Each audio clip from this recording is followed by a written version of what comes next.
Good morning all of you. आज हम पढ़ने जा रहे हैं अम्ल क्षार के रासायनिक गुणधर्म।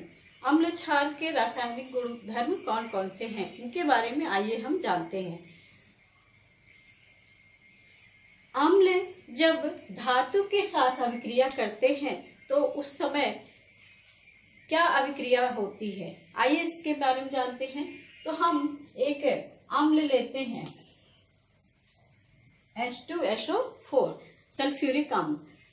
तो इसको जब हम धातु, ये हमारी धातु है, जिंक धातु है, तो जिंक धातु के साथ जब हम H2SO4 की क्रिया कराते हैं तो उसमें जिंक सल्फेट बनता है और हाइड्रोजन गैस निकलती है। अर्थात जब अम्ल धातु के साथ अभिक्रिया करते हैं तो उसमें लवण बनता है और हाइड्रोजन गैस बाहर निकलती है। अम्ल की तरह क्षार भी धातु के साथ अभिक्रिया करके हाइड्रोजन गैस निकालते हैं, जैसे सोडियम हाइड्रोक्साइड NaOH प्लस धातु जिंक। जब हम सोडियम हाइड्रोक्साइड की क्रिया जिंक के साथ कराते हैं तो सोडियम जिंकेट बनता है और हाइड्रोजन गैस निकलती है। अर्थात क्षार भी, जो क्षारक होते हैं वो भी धातुओं के साथ क्रिया करके हाइड्रोजन गैस निकालते हैं और लवण बनता है। किंतु हमें यह ध्यान रखना है कि सभी क्षारक यह इस तरह से अभिक्रिया नहीं करते हैं। सभी धातुओं के साथ क्षारक की अभिक्रिया संभव नहीं है। अम्ल का दूसरा रासायनिक गुण है कि जब वह धातु कार्बोनेट के साथ अभिक्रिया करते हैं तो वो लवण बनाते हैं, जल बनता है और कार्बन डाइऑक्साइड गैस निकलती है। अर्थात जब हम अम्ल की क्रिया धातु कार्बोनेट के साथ कराते हैं तो लवण बनता है, जल बनता है और डाइऑक्साइड गैस निकलती है। तो जैसे सोडियम कार्बोनेट की क्रिया हम HCl अम्ल से हमने कराया तो क्या बन गया, ये लवण बन गया, जल और कार्बन डाइऑक्साइड गैस निकलती है। अम्ल का तीसरा रासायनिक गुणधर्म है कि जब ये धातु हाइड्रोजन कार्बोनेट के साथ अभिक्रिया करते हैं तो जिस तरह धातु कार्बोनेट के साथ अभिक्रिया करके लवण, जल और कार्बन डाइऑक्साइड बनाते थे, उसी तरह ये धातु हाइड्रोजन कार्बोनेट के साथ भी अभिक्रिया करके लवण बनाते हैं, जल बनाते हैं और कार्बन डाइऑक्साइड गैस निकलती है। जैसे सोडियम बाइकार्बोनेट की क्रिया हम HCl अम्ल के साथ कराते हैं तो ये हमारा नमक, जिसको हम साधारण नमक बोलते हैं, NaCl, सोडियम क्लोराइड बनता है, लवण H2O जल बनता है और CO2 अर्थात कार्बन डाइऑक्साइड गैस निकलती है। इस तरह से धातु हाइड्रोजन कार्बोनेट के साथ भी अम्ल अभिक्रिया करके लवण, जल और CO2 गैस बाहर निकालते हैं। अम्ल और क्षार का अगला रासायनिक गुणधर्म है कि जब अम्ल और क्षार को हम आपस में मिला देते हैं, इनके विलयन को, अम्ल के विलयन को और क्षार के विलयन को, तो क्योंकि अम्ल का अलग रासायनिक गुणधर्म होता है और क्षार का अलग रासायनिक गुणधर्म होता है, किंतु आप जब इन दोनों के विलयन को हम मिला देते हैं तो उसमें एक नया विलयन तैयार होता है। उसमें न तो अम्ल का कोई रासायनिक गुणधर्म पाया जाता है और न ही क्षार का। अर्थात वह कैसा हमें विलयन प्राप्त होता है, उदासीन प्राप्त होता है। तो इस कारण से इस क्रिया को हम उदासीनीकरण की क्रिया भी कहते हैं।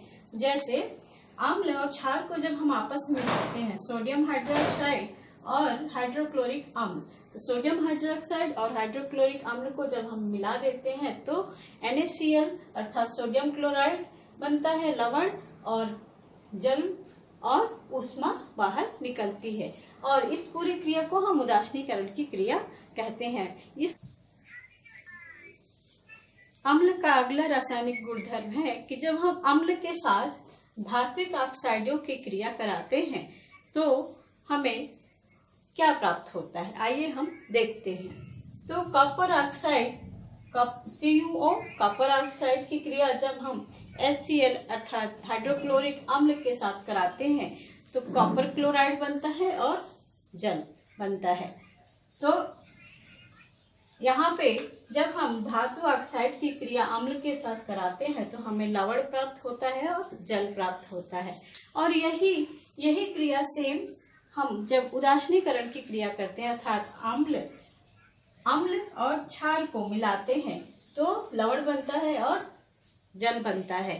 तो जब ये दोनों क्रिया लगभग अम्ल और क्षार की जब हम क्रिया कराते हैं तो हमें लवण प्राप्त होता है और जल प्राप्त होता है। और यहाँ पे भी जब हम धातु ऑक्साइडों की क्रिया अम्ल के साथ कराते हैं तो हमें लवण प्राप्त हो रहा है और जल प्राप्त हो रहा है। तो हम कह सकते हैं कि जो कॉपर ऑक्साइड या धात्विक ऑक्साइड हैं ये क्षारकीय प्रकृति के होते हैं।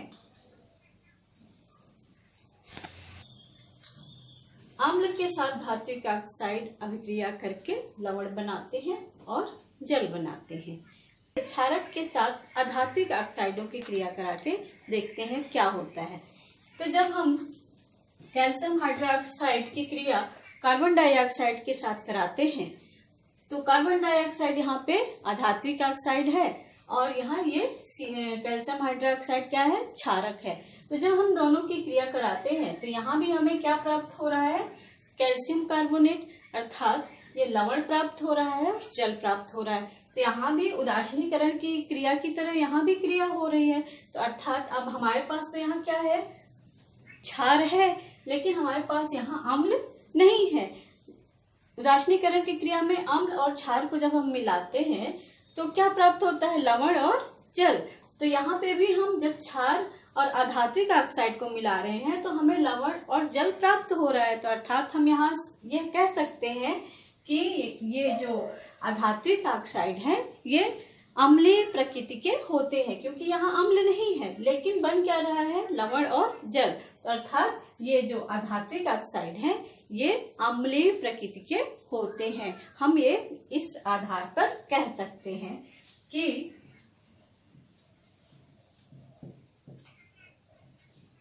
क्योंकि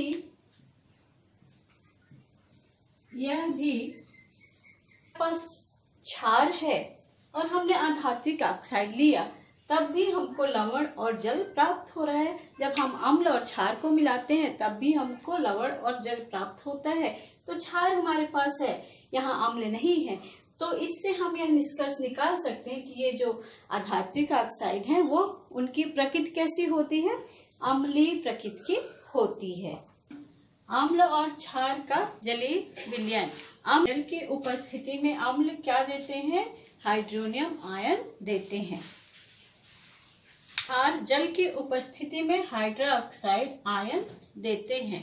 जैसे NaOH सोडियम हाइड्रोक्साइड को हम जब जल में मिलाते हैं तो हमें Na+ और OH- आयन प्राप्त होते हैं। अर्थात क्षारक जो है जल की उपस्थिति में हाइड्रोक्साइड आयन देते हैं। अम्ल जल की उपस्थिति में H+ या हाइड्रोनियम आयन देते हैं और क्षारक जल की उपस्थिति में OH- हाइड्रोक्साइड आयन देते हैं।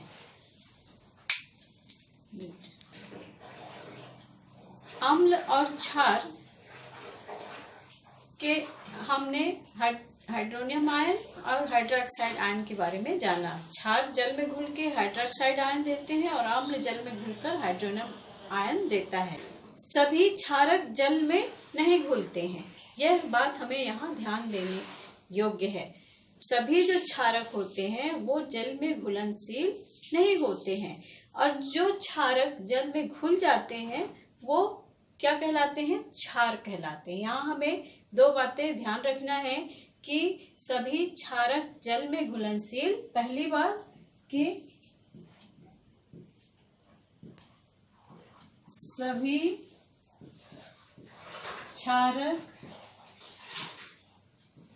जल में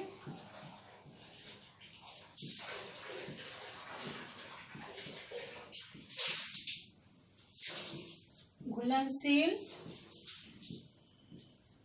नहीं होते हैं। और दूसरी बात,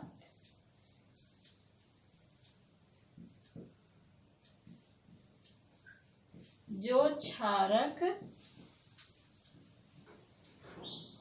जल में घुल जाते हैं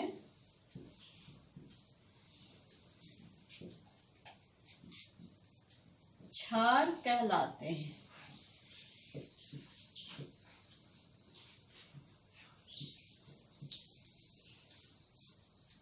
पहली बात कि सभी क्षारक जल में घुलनशील नहीं होते हैं। दूसरी बात, जो क्षारक जल में घुल जाते हैं वो क्षार कहलाते हैं। ये बातें हमें यहाँ ध्यान देने योग्य हैं। अभी हमने अम्ल और क्षार के रासायनिक गुणधर्मों के बारे में हमने जाना। अब अगले वीडियो में हम आपको पीएच स्केल के बारे में बताएंगे। धन्यवाद।